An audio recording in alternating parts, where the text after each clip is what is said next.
Hello, and welcome to EPR with your favorite environmental nerds, Nick and Laura. On today's episode, Nick and I talk about checking in with people. We interview John Amos, the CEO of SkyTruth, about starting a nonprofit, tracking pollution, and developing public data. And finally, for your weekly dose of positivity, cheetah cubs are the cutest. And Nick wants they really to are. say, am I right? I did.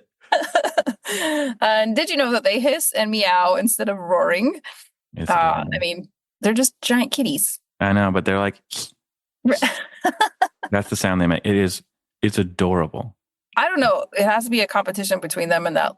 Was that a frog that we shared recently? Yeah. That's true.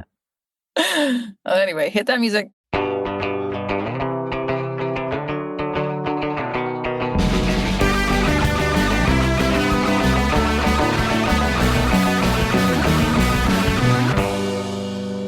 NAEP is partnering with FAEP to host an advanced NEPA workshop on March 12th that will focus on changes to NEPA with the current administration. The very cool and super unique EPR podcast will also host an event on the 14th. Learn more at www.faep-fl.org. Let's get to our segment. If you really want to check in on someone, I once heard saying, check in with me isn't the same thing as going, hey, I know you're having a tough time. I got Uber Eats to your door, right? That's a better version of that. So just how do you check in with people? What is the best way to do that? Oh, that's so funny. I've been checking in with people lately, actually, especially persons that I've mentored and young people that I'm around sometimes or that I haven't seen in a while to see how they're doing. And I do just check in. I don't have their addresses to Uber them food and things like that. And I don't want to assume that they're doing bad. Right, exactly. But my intention is just to let them know, hey, I'm here. Yeah. And I think that is important for anyone who is doing well, is content or happy. If you can spread that around a little and make sure that other people around you are okay too. They might just appreciate someone inquiring about them. Yeah. I mean, I think that's true of everybody or most people. But even people who say they don't want, he's like, I'm fine. I don't want you to check in on me. It's just, hey, all I'm saying is saying, hey, that's it. How you doing? Doing well? Great. Go. We'll move on. But yeah, even people who don't want to talk, sometimes just the act of checking in is just a nice thing. Sometimes the strongest people need to be checked in because you walking around with a mask on and no one's checking in on, I'm one of those persons. My parents don't check on me. No one checks on me. They just assume I'm fine. And if I'm not fine, I'll tell them. And so I don't have a lot of people, but I'm not upset about that or anything. I'm honored that I'm glad I'm that kind of person that doesn't, that doesn't mean someday I won't though, and everybody, there are times I've been, in a rut. Yeah, of course. And it's that's when you lean on your friends, and I think it's great to have confidence to say, hey, I had to learn this. Honestly, I had to learn, hey, I don't feel great. My best friend and I, right, we'll talk. And afterwards, his wife will be like, so how's Nick doing? I think he's fine. Just what did you guys talk about? It's nerd stuff. He's like, so he's doing fine. He's like, yeah, you'd say it if he wasn't, right? I had to learn that. And, and there were times where I've had to call him, hey, man, I'm not doing great. I need advice. I need support, or I just need to hear you, let's just talk about something that, that's boring, whatever it is. I had to learn that though. It didn't just come to me naturally because it's I take care of everybody else. Who takes care of me? Nah, don't need it. And that's a lie. Of course I do. Yeah. So I don't know where we want to end this, but hopefully that wasn't a whole doom and gloom talk. I know. I mean, I don't know if we succeeded, but not really any point to the talk, but except maybe be kind and check in on people. Yeah. And that's all we can do all the time. Honestly, that's just good advice in general. Just check in on folks. Okay. There you go. Well, let's check in on our interview. Oh, that was funny. Yeah. Let's check in on our interview. Hello, and welcome back to EPR. Today we have John Amos with us. John is the CEO and founder of a company called SkyTruth. Welcome, John. Hello. Hi, Laura. How are you? Fantastic. Happy to have you here. How about starting off with telling us what is SkyTruth and what does your organization do? Sure. Yeah. SkyTruth is what we call a conservation technology nonprofit. So we're a nonprofit organization that actually specializes in using technology, but particular technology for us is satellite imagery and other data and images of the Earth collected from space to shine a spotlight on environmental conditions and problems around the world. Okay, so you're the founder. How did this come to be? Well, actually a pretty circuitous path. I grew up with a father who was a geologist, and I got to tag along on field trips and fossil collecting expeditions and all kinds of stuff like that. And I kind of fell in love with geology at a very early age as a result of that. I thought it was really cool to look at the landscape and try to figure out, okay, why is that mountain there and that river valley there? What's going on out here? And so when I got to college, I ended up studying geology. And when I got out, sadly, like most people who study geology, they end up getting jobs in a windowless office building, staring at a computer screen all day instead of kicking around out in nature, which was their first love. And so I followed that same path. When I graduated with a master's degree, I ended up spending most of the next 10 years looking at satellite imagery to do basic geologic mapping, to do exploration work for oil and gas and mining companies looking for resources around the world. Rather than getting to travel to the rainforests and the deserts of Mongolia, I got this at a computer screen and look at satellite imagery of those remarkable and wonderful places. But over time, as I worked with satellite images, I started seeing these very stark environmental stories on many of the images I was looking at. Vast areas of, deforestation from wildfires happening in Siberia, 150-mile-long oil slicks trailing behind big cargo ships off the coast of Vietnam. All kinds of stuff that was happening out in the world that I wasn't hearing about, I wasn't reading about, I wasn't seeing on the front page of the Washington Post or the New York Times. And I thought, wow, there's a lot of stuff going on. Here's a great technology to make people aware of it. And eventually I realized I didn't want to spend my life's career work making climate change worse and making environmental degradation worse. So I took a leap of faith and started a nonprofit called SkyTruth to show people what's happening in the environment anywhere in the world if they cared to see it.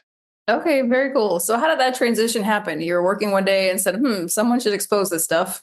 Maybe that would be me. And steps did you take to make that shift? Did you quit the next day or did you hold on for a while? Yeah, it wasn't one light bulb that went off. It was about 1,000, and that is a great question. It was a transition. It was a transformation and really a return to what my inclination was as a kid. What helped me make that transition were a couple images in particular that I saw, and this was spread out over the course of a few years. But one of those images was actually taken of the national forest surrounding Mount St. Helens. And this was such a beautiful image that the company I worked for at the time printed it out as a big poster and framed it and hung it up on the wall outside my office. So I saw this image multiple times a day, and it was this beautiful false color infrared of the forest. And in the middle of the image was Mount St. Helens. And I could vividly remember the photographs that appeared in National Geographic and in the newspaper following the Mount St. Helens eruption in, 1980? And just this vast area of devastation as far as the eye could see, trees knocked down, all the branches stripped off, just apocalyptic looking images. And this satellite image was taken, I think, about 10 years after the eruption. And you could clearly still see the blast zone surrounding the volcano in the middle of this poster. But then in the national forest for miles and miles around that was this much greater systematic devastation of clear-cut logging.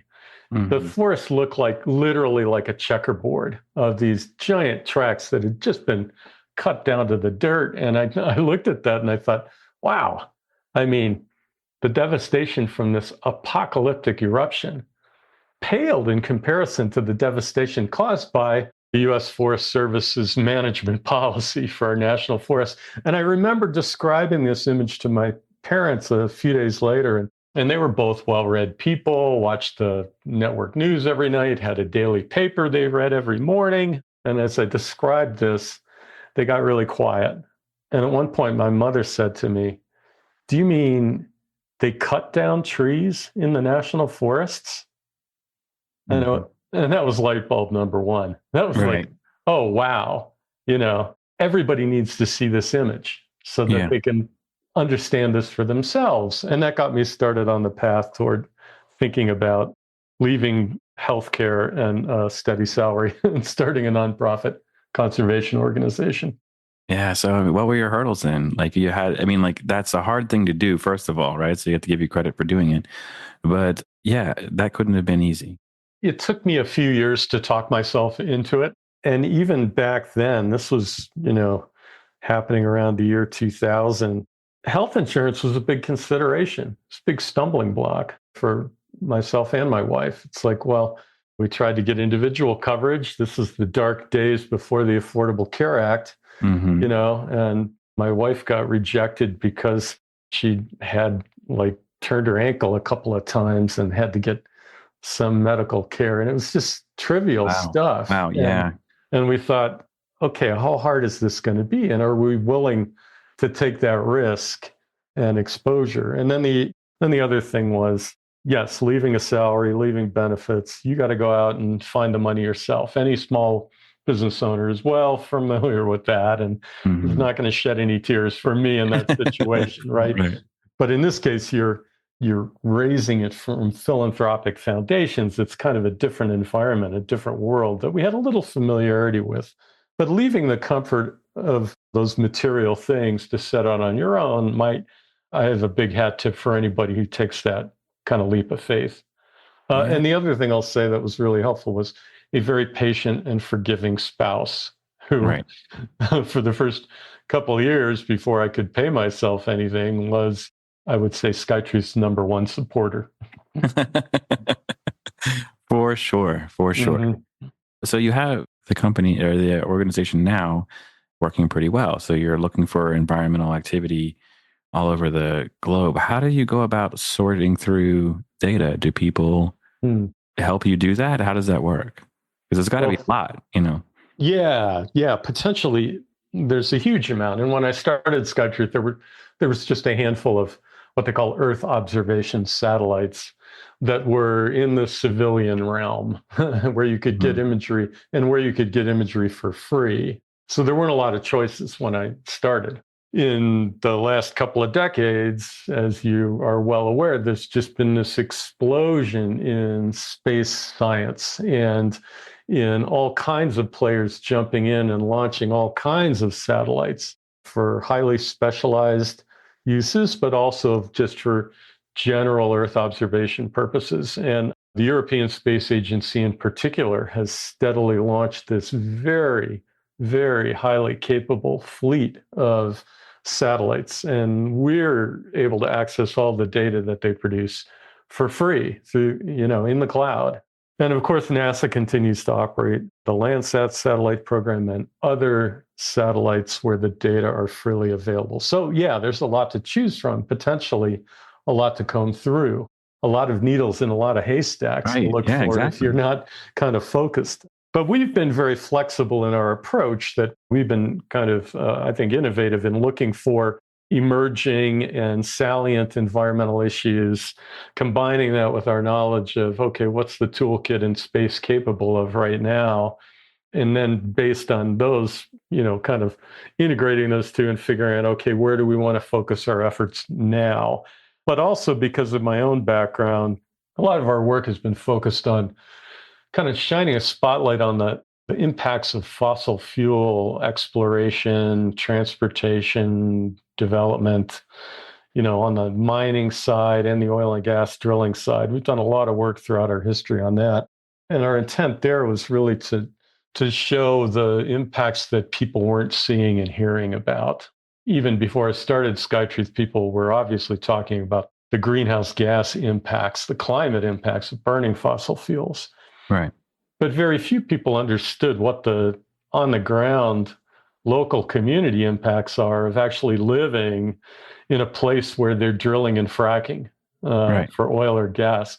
What's that like to have somebody drill a well, just down the street or on the neighbor's property?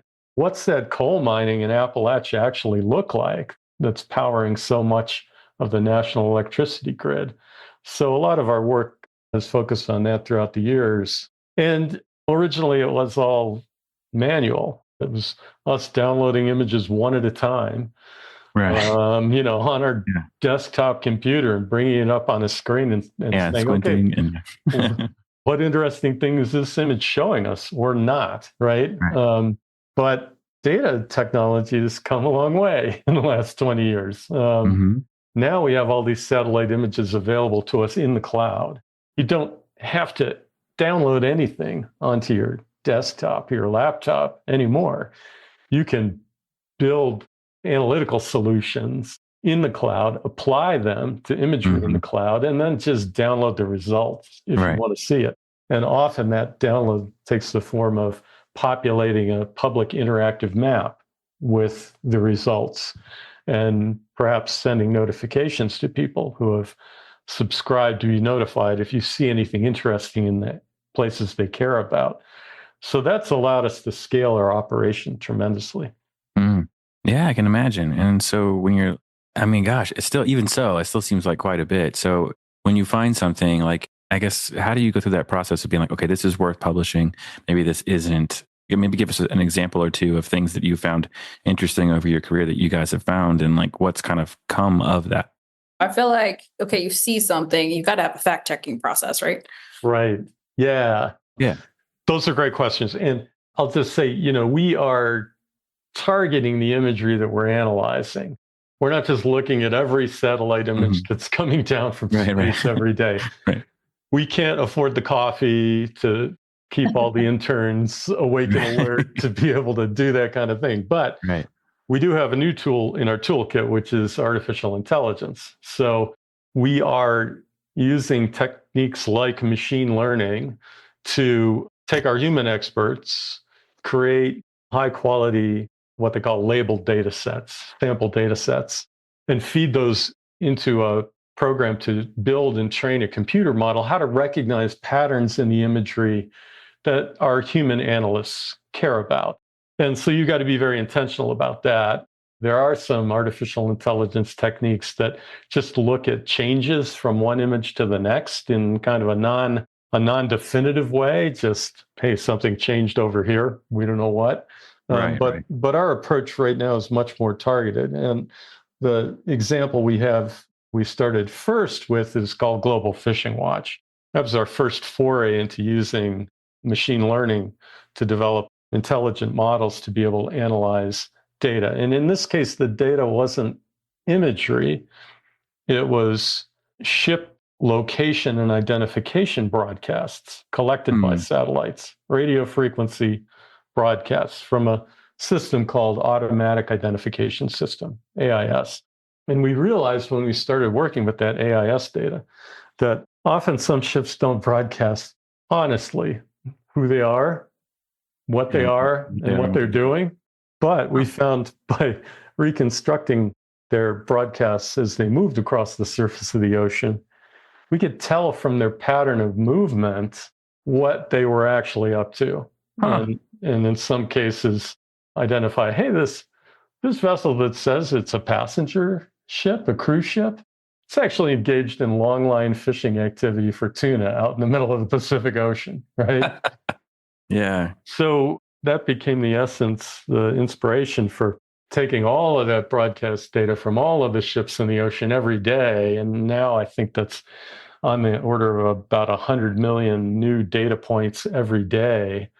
And then building a smart system in the cloud that could process all that data and extract all of the patterns of movement that look like gear in the water fishing activity. Interesting. And put that on a map for everybody to see. And that just was a game changer for understanding the pervasiveness of commercial fishing activity throughout the ocean. I would say, like, there's obviously implications for like people, like, nonprofits would be interested in that, NGOs, but like governments would probably also really want to know.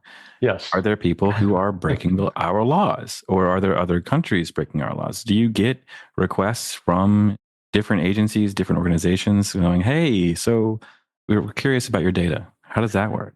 Yes, absolutely. Once we launched that and everybody picked their jaws back up off the floor after looking at all of this fishing throughout the ocean, governments definitely started approaching us. And we set up Global Fishing Watch as a standalone nonprofit entity shortly after the public launch. And now they've got more than 100 staff, and they're working in 30 countries around the world, working very closely with coastal governments so that they can understand what fishing activity is actually happening in their national waters, in their exclusive economic zone, who's out there and what are they doing. And now the challenge is to start establishing protected areas beyond national jurisdictions, out in the 60% of the ocean that's called the high seas. There's a big conservation push for that. And so understanding the human extractive activities that are happening beyond the reach of any national government is kind of the next frontier in policy and understanding and sustainable management of resources in the ocean. Yeah, that's all is, I can imagine how important this is when you think you're monitoring and tracking and reporting conservation efforts and then finding out that there are people off grid completely combating those or counterproductive to those goals. But again, once you see them, how does the government or whoever's responsible get alerted and then fact check and make sure, yes, this is not a cruise liner, it's a fishing operation? And are you getting pushback from any other entities who are saying, we don't want you fact checking us? We have a history of getting that kind of pushback. I'm sure. Yeah. Sometimes in a semi-threatening way, at least legally. But no, that's a great question. There's a difference between sitting at your computer in your office and seeing some activity happening out in the ocean, and then having the assets to be able to go out in the ocean and do something about that, right? So that's what we call, it's the sort of administrative use of this information in these tools versus the direct enforcement support use of it. And one thing we had to do to make Global Fishing Watch affordable, to make those 100 million new data points every day that are coming from a commercial source affordable, was to put in a 3-day time delay between us receiving the data and us publishing any result from it. Because the really high value commercial part of that data is supporting countries that have enforcement assets to bring to bear on the water. European and North American countries that have coast guards and navies that are patrolling our waters. But that leaves out the developing world, where those countries don't have those kind of assets. They don't have the financial resources to buy big commercial data sets. Even if they did, they wouldn't be able to do what we can do, send steel on the water out there to that point at that time and intercept that vessel. So that's why one of our ethos at SkyTruth and also at Global Fishing Watch is to make all of this information and insight that we're producing available for free, just to maximize the uptake by people who are in a position to actually make change happen based on the information we're producing. So that was a long and winding detour. I don't know if I answered your question there, but I think it was in there somewhere. Yeah, for sure. Well, I mean, there have to be things that you're pretty proud of that you guys have accomplished over the years. Do you have a few that off the top of your head you're like, that was pretty cool? We got to, sort out what was going on, and there was some action that they kind of kept that from continuing to happen. Anything like that? Yeah, definitely. One of the first things was working on an issue that was very close to home for SkyTruth. Again, we're headquartered in West Virginia, which always surprises people when they find out that we're, working around the world on environmental issues from the rainforest to the middle of the ocean, but also right in our own backyard. So this problem of mountaintop removal coal mining in Appalachia. Yeah. That was one of the first issues that we started to address in the early days of SkyTruth with satellite imagery. I mean, this is just an apocalyptic destruction of landscape to scoop out the coal. And again, another piece of that fossil fuel story of impact that was being really overlooked by people who are focused just on the problems with burning coal, right? From a climate perspective. But just the wholesale destruction of the West Virginia landscape to produce this energy source was something that was really overlooked. And even when you're on the ground there in West Virginia, it's hard to see because most of the roads are following the streams and rivers in the valley floor. Yeah. And this mining is all happening up above, over your head, up on the mountaintops and behind fences with big no trespassing signs. Yeah. So, I grew up near there, so I understand. Yeah. And, occasionally a big boulder might roll down the hill and hopefully not through your house. That has happened, actually, to real people. But it's hard to see. And so satellite imagery really was able to provide a point of view, not only literally a point of view from 250 miles up, but also allowing us to do a little time travel because the satellite image archive goes back to the early 1970s. And so we can show people not only what is happening right now, but what the landscape looked like 5, 10, 30 years ago. So you can see how fast and dramatically things have been changing. So we started doing that work. We had a group of approaches called Appalachian Voices, a really great little environmental advocacy group working on this and other problems in Appalachia. And they said, hey, SkyTruth, can you use your satellites to tell us how many mountains have been destroyed by mountaintop mining? And my answer was, sure, we can do that. But I mean, aren't there government documents, permits showing where all the mining activity has occurred? Couldn't you just do it that way? And they went, yeah, there's documents. But we recently did a study that showed that in one part of West Virginia, some 40% of the actual observable mining activity was not recorded on any of the official mining permit documents. It was happening outside of permit areas. And I thought, how could that be? First of all, that's just an incredible story right there.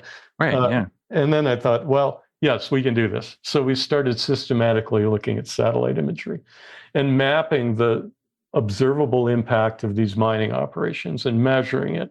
And we published the data. And we started updating that data set every year. We still update it every year. We've automated the process now. So once a year, we can kind of push a button, and, and it goes. But we've always made the data available. And scientific researchers started to find it. And they started to ask us about it. And we're like, yeah, take it, use it. Here's how we produced it. And now I think we're closing in on nearly a dozen peer-reviewed scientific studies have been done based on our data set that are looking at things like the hydrological alteration of the landscape and the resulting downstream flash flooding risk, the changes to the ecosystems and quantifying that, and the loss of habitat for endangered species like cerulean warblers and other creatures. Most importantly, the human health impacts associated with living near one of these mining operations. But one of the first studies was done by Duke University, and it correlated the amount of mining upstream based on our data with the concentration of drinking water contaminants of concern in the downstream water, including arsenic, cadmium, lead, other registered contaminants controlled by the EPA.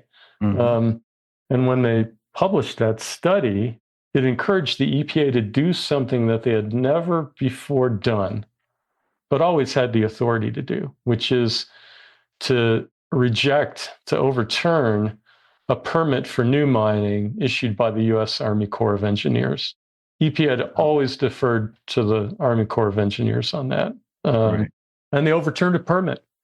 And the mining industry challenged. And it went all the way up to a federal appeals court that affirmed the EPA did indeed have that legal power to overturn a permit. Yeah. The plaintiffs in the mining industry took it up to the U.S. Supreme Court, and the U.S. Supreme Court said, no, we think that appeals court decision can stand. So that data actually resulted in a successful legal affirmation that the EPA indeed had final say and could overrule the Corps of Engineers. It sounds wonky. It is wonky. It's a policy thing. No, yeah. But that's the world we live in. That's the world we live in. So we were proud of that. Another one was after Hurricane Katrina and Rita went just buzzsawing through the Gulf of Mexico in 2005. We begged our friends at RadarSat International in Canada if they could give us a couple of radar satellite images of the Gulf of Mexico in the aftermath of those storms, because we knew there were thousands of oil and gas platforms out there. And we knew that these had went roaring through the Gulf as Category 5 hurricanes, extremely powerful. And we were worried. How did that infrastructure fare, that onslaught of wind and wave? And so we got a couple free satellite images. And when I opened them up and looked at them, my jaw dropped because there were oil slicks covering a 700 square kilometer area out in the Gulf of Mexico. Clearly, there were sources of oil from multiple known platform locations in the Gulf and sources that were likely from pipelines on the seafloor. Dozens of points of leakage were apparent on the imagery. And we started publishing these images with very precise latitude, longitude coordinates. My hope was that the government would actually use these to send response assets out and to notify the companies, hey, you got something broken out there, fix it. Greenpeace also started using the images to counter the industry and government narrative. US government officials and oil industry officials were saying repeatedly on news broadcasts to the media, not a drop of oil has spilled from the offshore infrastructure as a consequence of these storms. And we were like, no, not a drop. More like 9 million gallons of oil has spilled.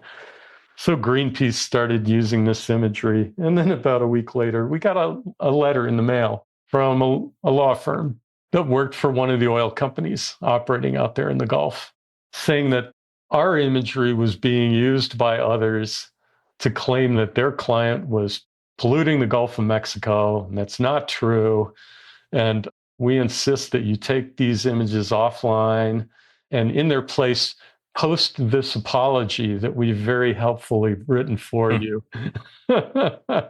Otherwise, we may have to take some action. So we were a one-person operation at that point, me and a board of directors. And so that was pretty threatening. That was pretty intimidating for us. I can imagine. But we ended up being right about that. And the U.S. Coast Guard published a report about a year later that they gave to Congress saying that, yeah, there was at least 9 million gallons spilled by industry account alone. Right. So self-reporting from the industry what their spills were. And yet a year later, there were still people talking to the media saying not a drop of oil was spilled in the Gulf of Mexico, which was just astonishing.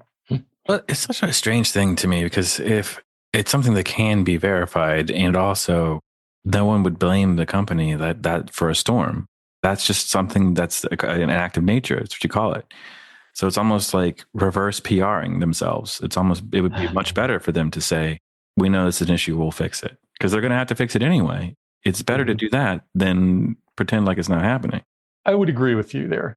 But if you're trying to get government approval to expand oil drilling into more areas, if you're really eager to get into the eastern Gulf of Mexico off the coast of Florida, which has a huge tourism industry, if you really want to expand drilling up the east coast of the United States, you don't want it to look like something like a storm that's highly predictable is going to cause a big mess like this off the beaches of the Carolinas and New Jersey and New York, right?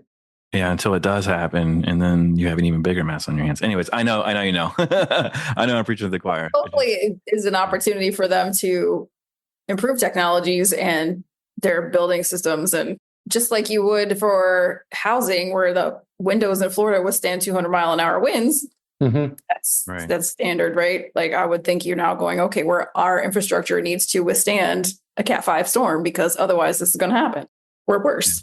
Yeah, that's right. Yeah. But that's really awesome. It must be rewarding to actually see the results, good and bad, just to know that you're having some sort of impact, because I know a lot of people in their environmental careers just aren't feeling that or seeing that. So they're wondering what's the point, like you said, from their cubicles with no windows. And so, but we're getting a little short on time. What's in the future for Skywatch? Do you consider yourselves a watchdog organization? Well, we're SkyTruth. SkyTruth, sorry, I'm always getting words mixed up. Yeah, she does that all the There time. is an entity called Skywatch, and there's even one called, I believe, Skynet, believe it or not. And I thought, have they not seen the Terminator movie? Right. This is not It's actually surprising I didn't call you Skynet. Yeah, that's true, actually. Anyway, well, there's a couple things. There's two big environmental crises that are firmly on our radar. One is the biodiversity crisis. It's just the shocking loss of species and populations of animals and insects around the world, mostly because of human activity altering habitat. And so the world's biggest coordinated conservation effort right now that's targeting that biodiversity crisis is called 30 by 30. And it's an effort to get countries around the world to commit to protecting 30% of their land and waters by 2030. Well, 2030 is coming up pretty quick. And we're way off track. We're at about 17% coverage on land globally and about 8% out in the ocean. So we were approached by Bloomberg Philanthropies, which is very interested in promoting this conservation effort, particularly in the ocean. And they said, hey, there needs to be an easy way for non-experts in the public to be able to learn something about this conservation effort.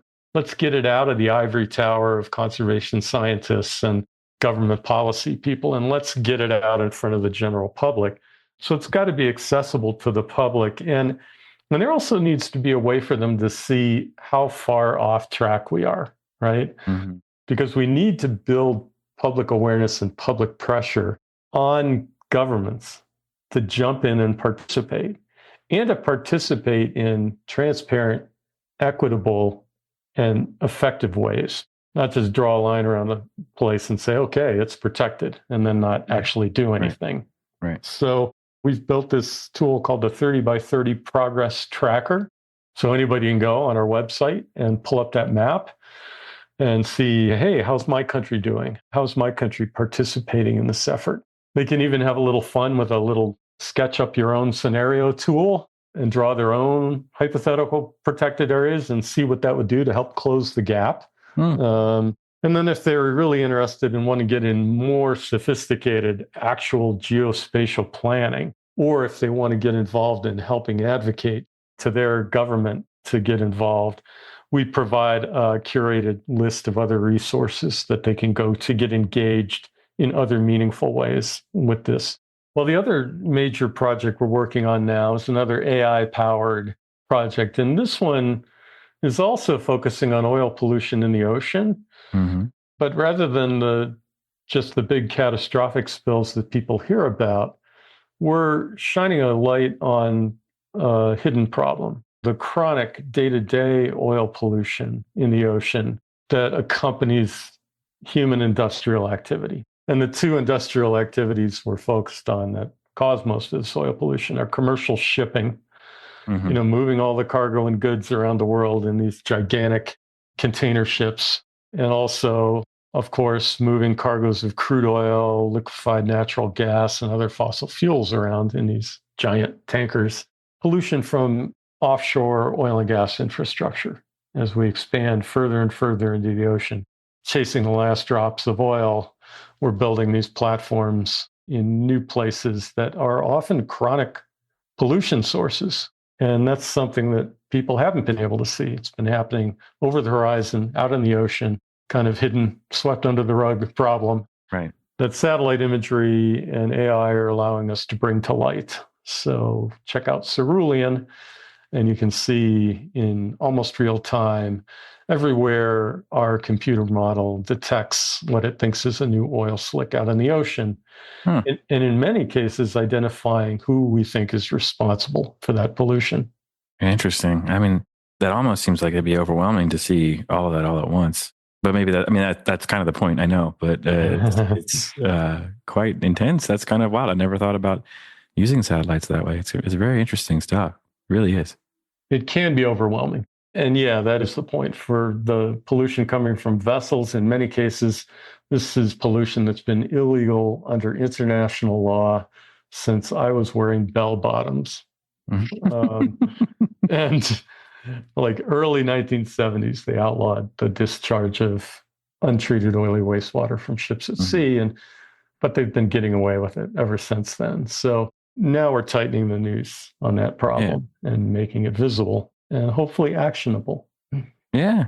I think that's very cool. I was gonna say, I wish we had more time. It's amazing how fast this goes by every time we do it. But we have a couple of things we love to end on. And one of them is something we call #field notes, where we ask our guests to share memorable moments of their work in the field. So we encourage our listeners to share their stories with #field notes as well in social media. But we did hear that you once climbed into a tree to rescue Well, actually, you just tell us this story. You're a staff kayaking trip. How did this go? What happened? Okay, first of all, caveat, I have the most boring field notes, which is to say I have none because, again, I spend all of my time interacting with the environment from a work perspective, staring at a computer screen. And so, sadly, I don't get out in the field very much. But, every now and then the SkyTruth team gets together in person. We're a mostly distributed remote organization, but we gather together on a semi-regular basis to see each other in 3D.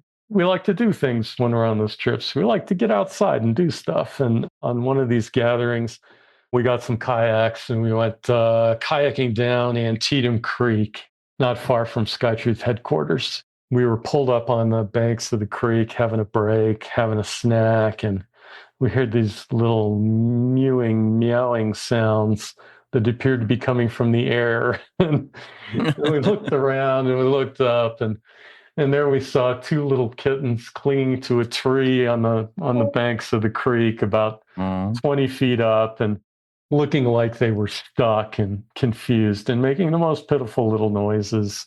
And so I thought I'd have to do something about that, although my cat-owning friends have told me, you never see cat skeletons up in trees, do you?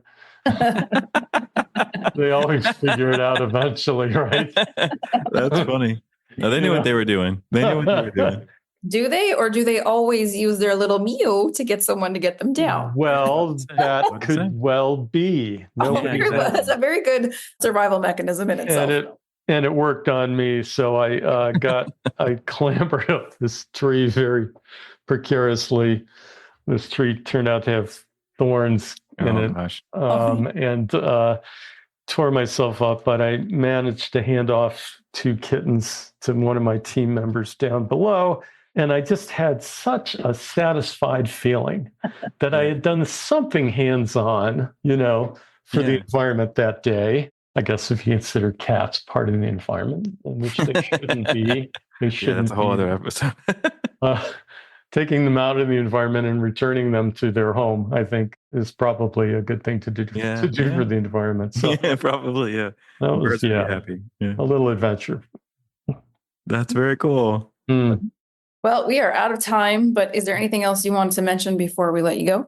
Yeah, I just wanted to say we're living in a particularly chaotic, turbulent time for a lot of us. And a lot of people are concerned about really tangible things, their job, their career.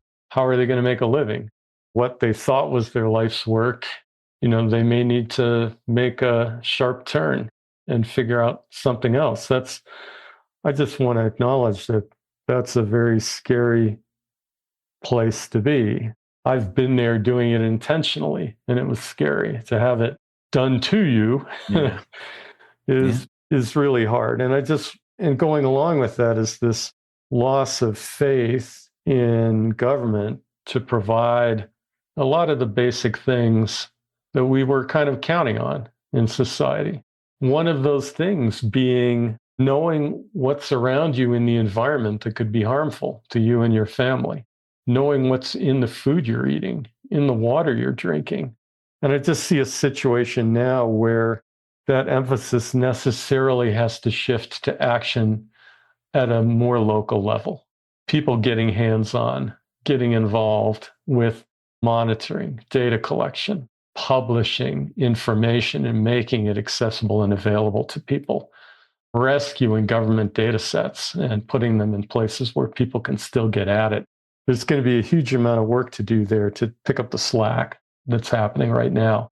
And I also think there's going to be a lot of need for SkyTruth-like entities that are using data to act as a watchdog publicly and calling the alarm when we observe things that aren't right.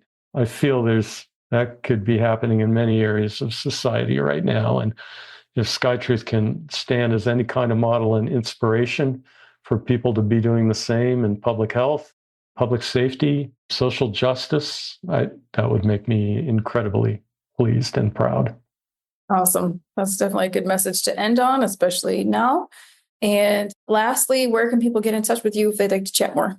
Oh, of course, we have a website, skytruth.org. SkyTruth is on LinkedIn and Instagram and Blue Sky. You can find me personally, John Amos, on Blue Sky and LinkedIn as well. And you can always email us, drop us a line to hello@skytruth.org. Awesome. Very cool. Thank you. It was great having you as a guest today. We'll see you soon. Thank you. It's wonderful talking with you.